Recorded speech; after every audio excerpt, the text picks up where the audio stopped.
আল্লাহর এক বান্দা ছিল নামাজে সেজদায়। তখন আল্লাহ রাব্বুল আলামিন তাকে ডাক দিয়ে বলে, বান্দা তুই যতই নামাজ পড়, যতই সেজদা কর, তোর জায়গা জাহান্নাম। এই কথা শুনে বান্দাটি বলল, আলহামদুলিল্লাহ।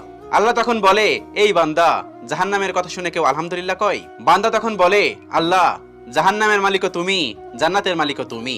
তুমি আল্লাহ খুশি হয়ে যদি আমাকে জাহান্নামও দাও, তাও আমার আপত্তি করার কোনো অধিকার নেই। আল্লাহ তখন বলেন, বান্দা, জাহান্নামে গেলে তুই পুড়ে যাবি।